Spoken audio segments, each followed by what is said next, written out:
नमस्कार मित्रांनो, आज आपण एका नवीन ऐतिहासिक ठिकाणी आलेलो आहोत।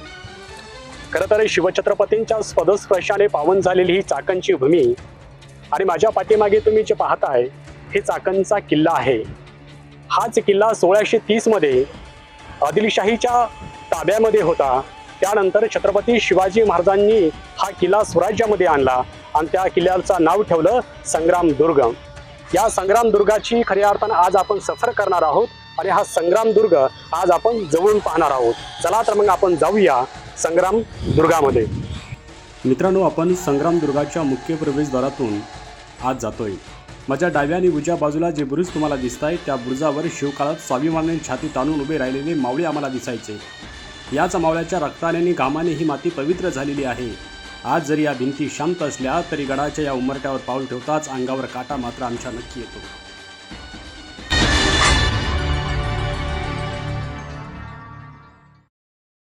फायनली आम्ही या किल्ल्यामध्ये प्रवेश केलेला आहे आणि तुम्ही एकंदरीत हा किल्ला पाहू शकता। या किल्ल्याची फार बिकट अवस्था झालेली आहे।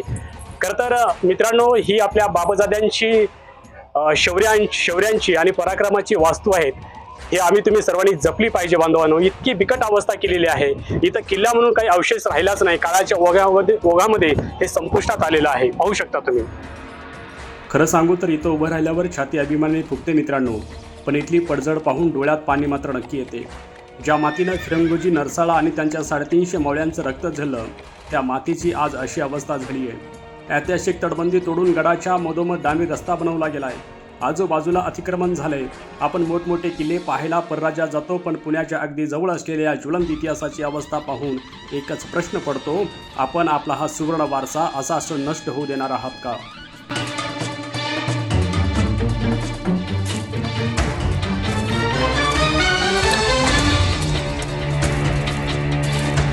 पण मित्रांनो, आज जर या गडाची अवस्था बिकट झाली असेल तरी याच बुरुजाने 350 वर्षापूर्वी मराठ्यांचा अचाट शौर्यांचा तो सुवर्णकाळ पाहिलाय, जो ऐकला की आमच्या अंगावर आजही काटा येतो।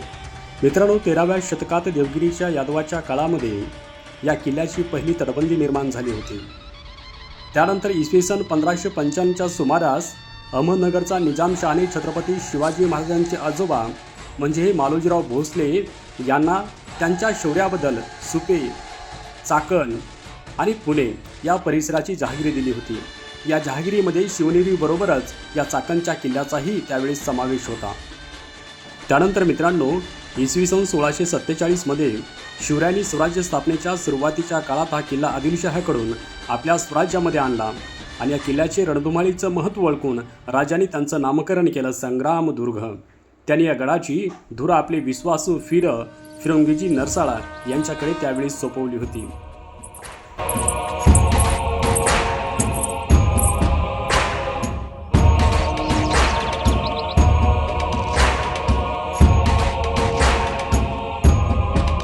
मित्रांनो, फिरंगोजी नरसाळा यांनी या किल्ल्यावरती फार मोठा पराक्रम केला होता।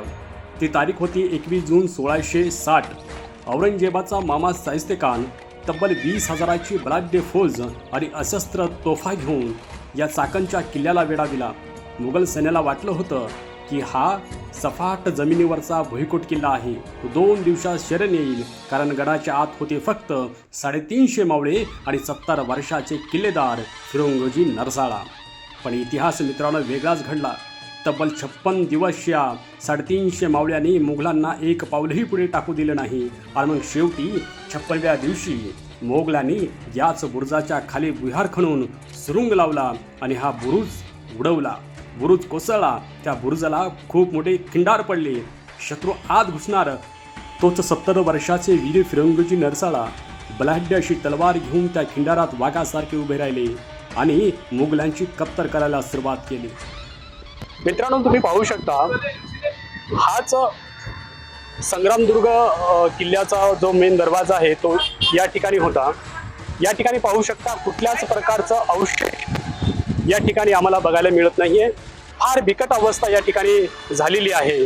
काळाच्या ओघामध्ये छत्रपती शिवाजी महाराजांचे जे किल्ले आहेत हे संपुष्टात यायला लागलेले आहेत। पाहू शकता तुम्ही, पाहू शकता एकदम अतिशय वाईट अवस्था या ठिकाणी बघायला मिळते।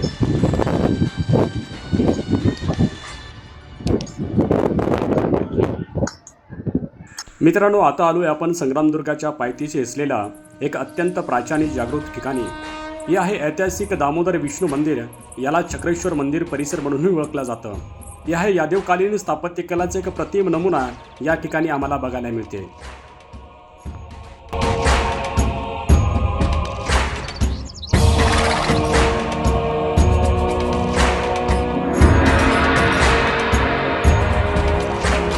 मित्रांनो, आज जरी मूळ किल्ला अतिक्रमण आणि पडझडीमुळे आपल्याला छोटा दिसत असेल, तरी शिवकाळात हा भुईकोट किल्ला 65 एकरात भव्य होता. हे आपल्याला ही प्रतिकृती पाहून अगदी सहज समजते. हे बघा, गडाची ती अथांग तटबंदी, शत्रूला चक्रव्यूहात अडकवणारे ते वळणाचे मुख्य प्रवेशद्वार, गडाच्या सुरक्षेसाठी बांधलेली ही अजस्त्र बुरुज आणि किल्ल्याभोवती असणारा तो खदक या ठिकाणी आम्हाला पाहायला मिळतोय. तर चला तर मग मित्रांनो, आज आपण चाकणचा संग्रामदुर्ग, तो सुवर्ण इतिहास, त्यांची आजची विदारक अवस्था काय आहे, हे पवित्र चक्रेश्वर मंदिर आणि अप्रतिम प्रतिकृती जवळून बघितलेली आहे. व्हिडिओ आवडला असेल तर लाईक करा आणि अशाच नवनवीन ऐतिहासिक सफेसाठी आपल्या चॅनलला सबस्क्राईब करा. पुन्हा भेटूया अशा एका रंजक ब्लॉगमध्ये. तोपर्यंत जय जिजाऊ, जय शिवराय.